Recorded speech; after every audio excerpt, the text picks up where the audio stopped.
Salam kasih, salam jumpa kembali dengan kami Majelis Gereja HKBP Parung Panjang. Saudara yang terkasih dalam Yesus Kristus, ada 3 hal yang akan dihadapi oleh seseorang dalam hidupnya. Yang pertama adalah ilmu, wawasan yang dia peroleh selama hidup ini. Yang kedua adalah yang namanya iman, mempercayai akan segala sesuatu berdasar keyakinannya dengan Tuhan. Yang ketiga adalah yang akan dihadapinya, yang diterima dalam hidupnya adalah penderitaan, tantangan dan cobaan, rintangan di tengah-tengah kehidupan ini. Yang menjadi persoalan adalah ketika penderitaan datang, apa yang dipakai oleh seseorang untuk menghadapinya. Karena jika dipakai ilmu, banyak orang-orang pintar yang tidak bisa menghadapi persoalan hidupnya menjadi putus asa dan bahkan bunuh diri.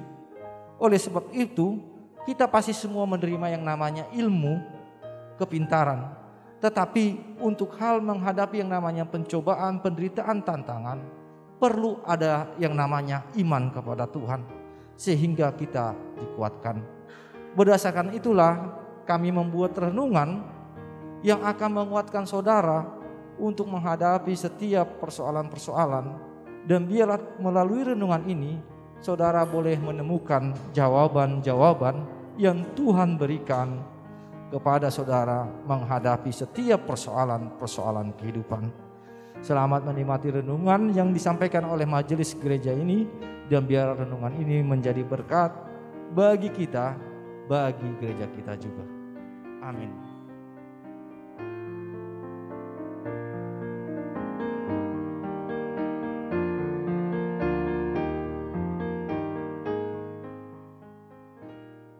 Selamat pagi, salam kasih. Kita berjumpa kembali dalam kasih Tuhan. Marilah kita satukan perjumpaan kita pada pagi hari ini dengan firman Tuhan. Sebelumnya marilah kita berdoa. Terima kasih Tuhan atas pagi yang baru yang Tuhan berikan, yang menjadi sukacita bagi kami.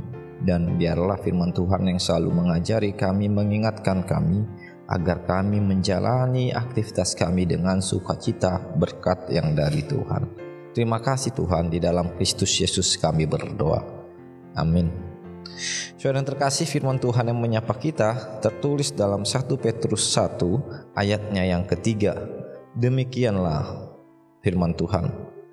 Terpujilah Allah dan Bapa Tuhan kita Yesus Kristus, yang karena rahmat-Nya yang besar telah melahirkan kita kembali oleh kebangkitan Yesus Kristus dari antara orang mati kepada suatu hidup yang penuh pengharapan.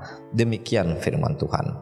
Saudara yang terkasih, kita tahu bahwa ketika manusia jatuh ke dalam dosa, hukuman atau upah yang diterima dari manusia adalah maut.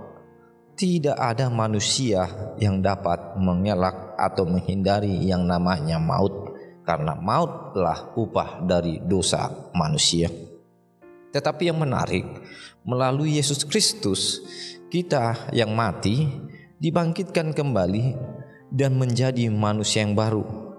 Oleh sebab itu, dengan kata lain, kehidupan kita dan milik kita bukan lagi menjadi milik kita sendiri, tetapi telah menjadi milik Kristus.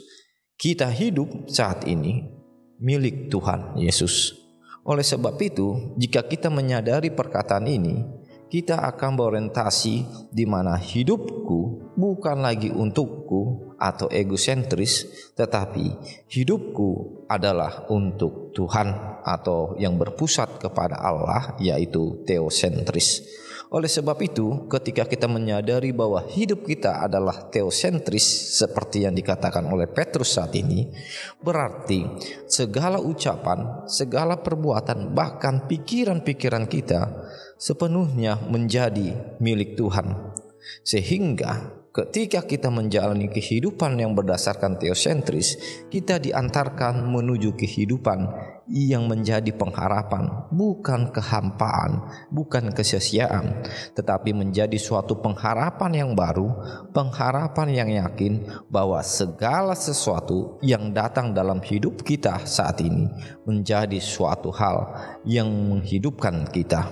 Oleh sebab itu, marilah kita syukuri kehidupan kita yang dilahirkan kembali menjadi manusia yang baru, manusia yang berpusat kepada Tuhan, sehingga perbuatanmu, sehingga ucapanmu, bahkan pikiranmu hanya untuk dapat kemuliaan Tuhan. Marilah kita lakukan itu di tengah-tengah kehidupan kita, agar nampak bahwa kitalah orang-orang yang telah dilahirkan Allah melalui kematian dan kebangkitan Yesus Kristus. Amin. Kita berdoa.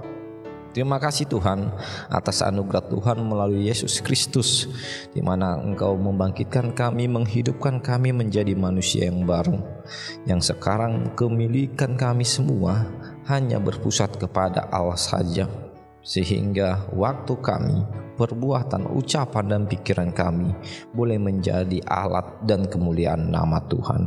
Terima kasih Tuhan, di dalam Kristus Yesus kami berdoa. Amin.